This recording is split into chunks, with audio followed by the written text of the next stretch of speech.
우리는 역사라는 말을 듣습니다. 역사라는 말이 무엇이냐면 보통 어떤 시대적 흐름에 따라서 사실들을 기록해 놓은 것들을 역사라고 이야기합니다. 이 역사를 기록해 놓은 책들을 역사서라고 이야기하면서 많은 역사서들이 있는 것을 우리는 잘 알고 있습니다. 역사서를 이야기할 때마다 사람들은 꼭 이야기합니다.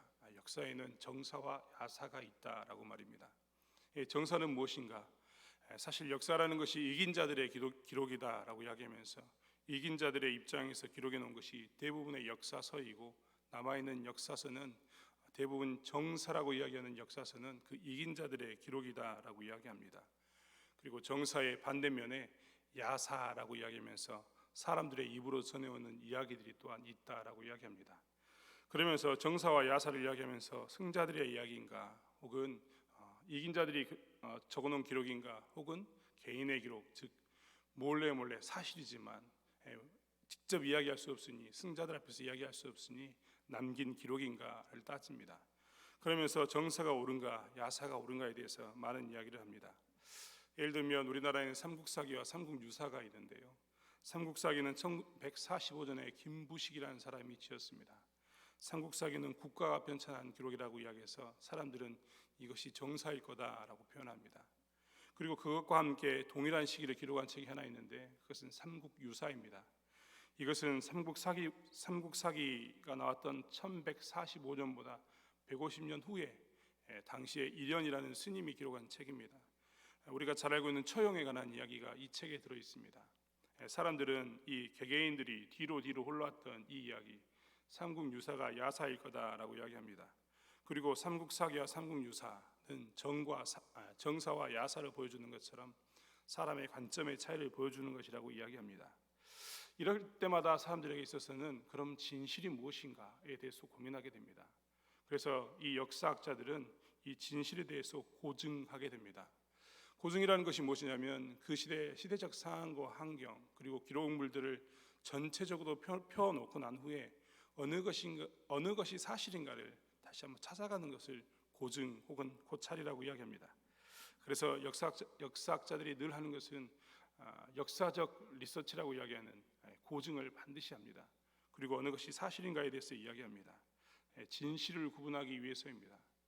그 진실을 구분할 수 있는 또 다른 방법이 있는데 그것은 무엇이냐면 한 사람의 말과 행동이 동일한가를 찾아보는 방법이 있습니다. 그래서 그 사람의 말과 삶이 비교해서 동일하다라고 이야기한다면 우리는 그것은 사실이다, 그 개인의 삶이 사실이라고 우리는 평가하기도 합니다. 성경을 볼 때 많은 사람들이 정사와 야사의 이야기라고 표현하는 것을 참 많이 봅니다. 그리고 예수 이야기에 대해서도 이것은 기독교인들이 만들어 놓은 신화의 일종이라고 이야기합니다. 하지만 우리는 좀 전에 역사학자들이 했던 것처럼 우리는 성경의 시대적 상황과 환경, 그리고 예수가 했던 말들을 비교함으로 그가 정말 역사적 인물이었던 것, 그가 정말 우리에게 있어서 하나님의 아들로 왔던 것들을 오히려 우리는 더욱더 구분해낼 수 있는 것을 보게 됩니다. 지난 시간에 구속에 대한 이야기를 나눴습니다. 속량과 속죄에 관한 이야기를 나눴었고요. 속량이 어떻게 보면 하나님 나라를 기업으로 이어받게 하는 그런 법률적인 거였다면, 속죄는 제사장적인 의미로 죄를 용서받는 자유에 관한 이야기다라고 이야기하면서 구속에 관한 이야기를 했습니다. 그 구속이 이루어지는 방법 혹은 결과가 무엇이냐면 대속입니다. 대신 누군가 우리를 위해서 죽어주는 사건인 것입니다. 오늘 요한복음 3장 16절은 그래서 우리에게 하는 이야기가 그렇습니다. 정말 어떻게 해서 이 일들이 일어나는가에 대한 가장 잘 설명된 이야기가 요한복음 3장 16절인데 그 말씀에는 이렇게 기록하고 있습니다. 하나님이 세상을 이처럼 사랑하사 독생자를 주셨으니 이는 저를 믿는 자마다 멸망치 않고 영생을 얻게 하려 하심이니라. 우리에게 있어서 더 이상 기독론적인 고백이, 더 이상 이것보다 더 완벽한 기독론적인 고백이 없는 것처럼 보일 만큼 이 말씀이 우리에게 주시는 파급효과는 엄청납니다. 저도 어렸을 때 못 모르고 교회 다녔을 때, 교회 가면 초코파이 준다고 해서 다녔던 그 시기에 외웠던 것이 이 말씀이었습니다. 아직도 머릿속에 남아있는 말씀이 요한복음 3장 16절의 말씀입니다. 왜 우리의 신앙의 선배들은 이 말씀을 각인시키기 위해서, 새겨주기 위해서 자꾸만 이 이야기를 노래로 만들고 해서 들려줬냐면 이 안에 우리의 신앙의 고백이 있기 때문입니다. 그렇다면 우리는 궁금합니다. 정말 이 이야기처럼 그렇게 되었을까? 예수의 삶은 과연 정말 우리를 위해서 죽었던 것일까? 우연히 계속해서 여러 가지 사건들이 나타났었는데 그 우연한 사건들을 깨 맞추어서 하나의 이야기로 만들었던 것인가? 아니면 정말로 그 사건은 있었던 사실인가? 우리는 살펴볼 필요가 있다는 것입니다. 성경 곳곳에는, 그래서 우리가 성경 곳곳을 찾아보면서 우리가 그 이야기를 좀 나누려고 합니다. 왜냐하면 우리에게 지금 주어진 가장 정확한 이야기 중에 하나가 그 당시에 많은 사람들이 했던 이야기들인데, 많은 사람들이 했던 이야기가 어디냐면 하나님께서 그들을 감동시킴으로 많은 사람 통해서 남긴 기록이 이 성경 안에 있기 때문입니다. 복음서를 4권이나 주신 것에 대해서 저는 개인적으로 굉장히 감사합니다. 왜냐하면 이 예수에 대한 기록을 다양한 각도로 4사람의 이야기를 통해서 하나님께서 보여주셨기 때문입니다.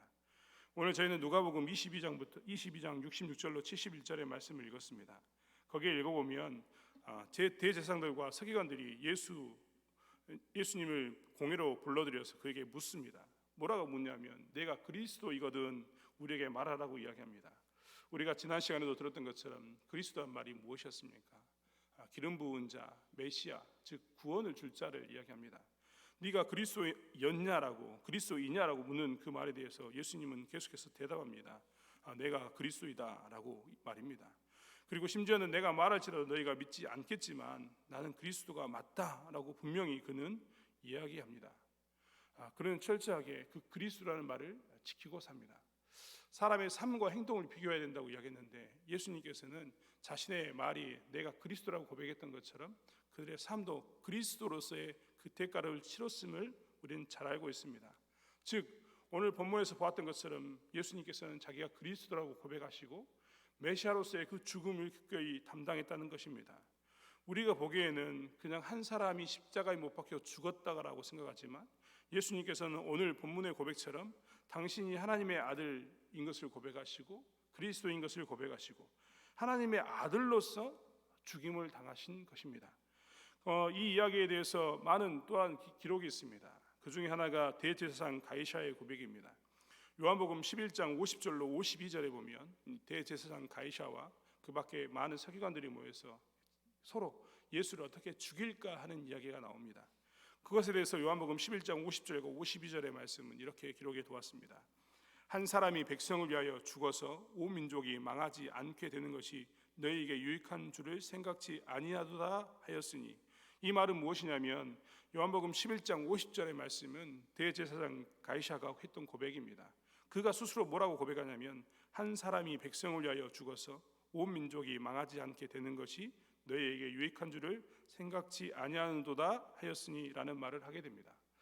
이 말에 대해서 기록해 놓은 것이 51절과 52절의 말씀인데 51절과 52절의 말씀은 이렇게 표현하고 있습니다. 이 말은 스스로 함도 아니오 그해 대제사장이므로 예수께서 그 민족을 위하시고 또 그 민족만 위할 뿐만 아니라 흩어진 하나님의 자녀를 모아 하나가 되게 하시기 위하여 죽으실 것을 미리 말함이러라 라고 말입니다. 즉 이 대제사장 가이사의 고백은 그냥 어떤 우연적인 순간 가운데 터졌던 고백이 아니라 사실 그 해에 대제사장이었던 가이사의 고백을 통해서 예수님에 대한 예수님의 죽음에 대한 고백을 했다고 기록하고 있는 것입니다. 이뿐만 아닙니다. 당시에 또 다른 유력자 중에 하나였던 본디오 빌라도는 요한복음 18장에서 또 기록합니다. 요한복음 18장 33절로 38절의 말씀은 이렇게 기록하고 있습니다.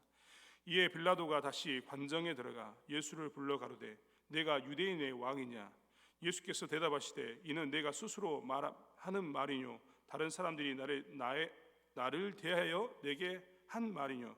빌라도가 대답하되 내가 유대인이냐? 내 나라 사람과 대제사장들이 너를 내게 넘겼으니 내가 무엇을 하느냐? 계속해서 본디오 빌라도는 무엇을 묻냐면 내가 유대인의 왕이냐라고 묻습니다. 본디오 빌라도가 유대인의 왕이냐고 물었던 이유는 하나입니다. 무엇 때문이냐면 그가 보기에 정치적으로 그는 로마에 대해서 반역을 하지 않았다는 것을 알기 때문입니다. 유대인들은 이 대제사장과 서기관들은 자꾸만 예수를 정치적인 메시아로 만들어서 유대인에 반역한 것으로 로마에 반역한 것으로 사건을 마무리 지으려고 하지만 본디오 빌라도라고 이야기하는 로마의 총독의 눈에 보기에는 그것은 그렇게 보이지 않았기 때문입니다. 그래서 그가 계속 묻습니다. 내가 유대인의 왕이냐? 내가 유대인이냐? 네가 유대인의 왕이 아니냐라고 계속해서 묻습니다. 이 이야기를 통해서 우리는 알 수 있습니다. 철저하게 지금 예수님은 유대인의 왕으로 죽어가는 것이 아니라 지금 누구를 위해서 죽냐면 세상 나라의 왕으로서 죽어간다는 것을 우리는 알 수 있습니다. 그리고 예수님은 이것을 통해서 요한복음 18장 36절에 뭐라고 이야기하냐면 예수께서 대답하시되 내 나라는 이 세상에 속한 것이 아니라 내 나라는 이 세상에 속한 것이 아니라 만일 내 나라가 이 세상에 속한 것이었다면 내 종들이 싸워 나로 유대인들에게 넘기오지 않게 하였으리라. 이제 내 나라는 여기에 속한 것이 아니니라. 계속해서 그 이야기를 하면서 예수님은 내 나라는 이 세상에 속한 것이 아니다라고 이야기합니다.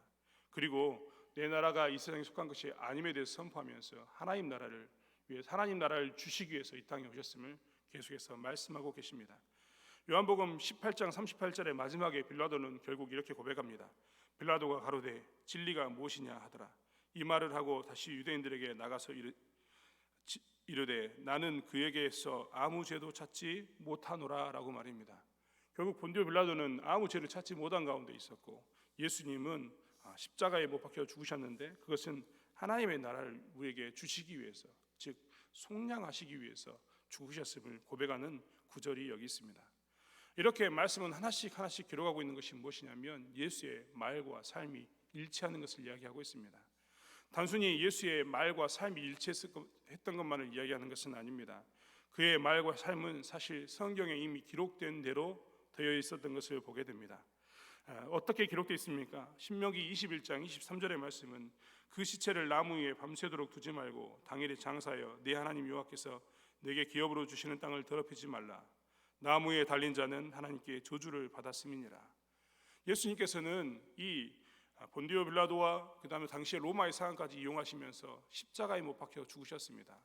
당시에 가장 큰 저주가 십자가에 못 박혀 죽는 것이었는데 사실은 이 십자가에 못 박혀서 죽었던 것, 신명기 21장 23절에 이야기한 것처럼 나무에 달린 자는 하나님께 저주받은 자다라고 이야기하는 이 말씀을 성취하시기 위해서입니다. 예수님께서는 나무에 달리심으로 해서 이 땅에서 우리가 있는 이 저주, 죄의 이 사슬을 끊고자 스스로 저주 가운데 달리셨던 것입니다. 그렇기 때문에 갈라디아서 3장 13절의 말씀은 기록하고 있습니다. 그리스도께서 우리를 위하여 저주를 받은 바 되사 율법의 저주에서 우리를 속량하셨으니 기록된 바 나무에 달린 자마다 저주 아래 있는 자라 하였습니다. 우리를 대신해서 저주를 받으셨습니다. 속죄하신 것입니다. 이 사건이 성경에 기록되어 있습니다. 철저히 기록되어 있는 것을 우리는 보게 됩니다. 시편 34편 20절에도 이 세부적으로 예수가 어떻게 죽을 것인가에 대해서 예언하고 있는데 그 모든 뼈를 보호하시며 그 중에 하나도 꺾이지 아니하도다라고 이야기하면서 예수가 로마인들에 의해서 죽임을 당했지만 그의 뼈가 꺾이지 아니한다라고 했던 이 예언이 성취됨을 기록하고 있습니다. 오늘 말씀을 통해서 여러 가지 것을 다 이야기할 수 있지만 그 중에서 중요한 몇 가지 이야기를 꺼냈습니다. 대제사장들과 서기관들의 이야기와 대제사장 가이샤의 고백과 본디오 빌라도의 고백만을 이야기했습니다. 제가 보기에는 그 세상 사람들이 이것은 너희들의 입장이다라고 이야기하는 그 이야기를 최대한 배제하기 위해서 예수의 대적에 있었던 사람들의 이야기를 오늘 본문을 통해서 이야기를 나누었습니다. 이것이 예수님께서 이 땅에 오셔서 우리에게 하셨던 이 구속이십니다. 그리고 구속을 이루고자 하는 대속의 방법이 바로 이 십자가의 사건이신 겁니다. 말씀드렸던 것처럼 예수님께서는 이 땅에서 우리를 구원하기 위한 그리스도로 오셨습니다. 그리고 그리스도로 오시는 그 기름 부은 자로서의 그 그리스도로서의 역할 가운데 하나 있던 이 제사장의 역할을 감당하기 위해서 오늘 이 일들을 행하셨던 것을 보게 됩니다. 사랑하는 성도 여러분, 우리는 말씀을 통해서 어느 것이 사실인가를 알 수 있습니다. 마지막으로 마무리하면서 리스트로벨의 예수는 역사라는 책에 대해서 이야기하고 싶습니다. 리스트로벨이라는 이 사람은 불신자였습니다. 정확히 이야기하면 불신자가 아니라 불가지론자입니다. 하나님이 있는지 없는지 아무도 모른다라고 이야기하면서 그는 하나님을 믿지 않는 사람이었습니다. 그는 그런 하나님을 믿지 않는 사람이었는데 그의 아내는 철저하게 예수 믿는 사람이었습니다. 그 리스트로벨이가 그래서 늘 고민이었습니다. 내 아내를 보면 내 아내는 철저하게 예수 믿는 사람이고 내 아내의 삶을 보면 예수 믿는 저 삶을 보면 예수가 진짜 있는 것 같은데 내가 보기에는 법률을 공부했던 내가 보기에는 정말 미국에서 수재들만 나온다고 이야기하는 미국 명문대학교를 나왔던 그 법률학자의 눈에는 도저히 이것이 사실로 받아들여지지 않는 것입니다. 그래서 그가 아내의 삶을 보면서 무엇을 했냐면, 그러면 정말 아내가 믿는 예수가 있는가? 자기가 법률가이기 때문에 법률가의 입장으로 재판하는 방법대로 한번 고증해보자, 찾아보자라고 그가 열심히 예수에 대한 기록을 찾습니다. 그리고 세상의 많은 사람들에게 가서 묻습니다. 이러한 상황 가운데 사람이 이렇게 한다면 이것은 이 사람이 유죄입니까 무죄입니까? 라고 묻습니다. 그리고 그것들을 많이 규합합니다. 그 자료를 규합하고 난 후에 예수가 했던 삶의 행적에 그것들을 다 이렇게 대조해 봅니다. 그리고 그가 내린 결론은 무엇이냐면 예수가 역사다라고 고백합니다. 예수가 살아있었다라고 그가 고백하는 것입니다. 개인적으로 저는 오늘날 우리의 삶이 여기에 있다라고 고백합니다. 성경이 우리에게 고백하는 것은 예수가 그리스도임을 고백하는 것을 우리는 보게 됩니다. 그리고 리스토베리의 아내였던 그 아내가 자신의 삶을 통해서, 그 삶과 행동을 통해서, 말과 행동을 통해서 그가 예수가 살아계심을 그의 남편에게 증거했던 것처럼, 그리고 그 남편은 다시 성경과 그녀의 삶을 통해서 그 예수를 만났던 것처럼 오늘날 예수 믿는 우리들이 해야 할 일이 바로 여기에 있음을 보게 됩니다. 예수 믿는 자는 그래서 말 한마디에 천금과 만금의 무게를 두고 이야기하는 것을 보게 되고, 또 예수 믿는 사람의 행동 하나하나는 여전히 그 만금과 천금에 해당하는 그 무게만큼 감당해야 하는 것이 우리의 모습입니다. 증인의 삶을 사는 것은 예수가 그리스도임을 고백하며 사는 것입니다. 내가 믿는 예수가 그리스도 구원자이심을, 그리고 그 안에 하나님의 나라가 있고 그 안에 진정한 자유가 있음을 고백하고 사는 것이 이 땅의 우리의 모습이며 증인의 모습인 것을 보게 됩니다. 사랑하는 성도 여러분, 우리가 다시 한번 이 모습을 회복하기를 원합니다.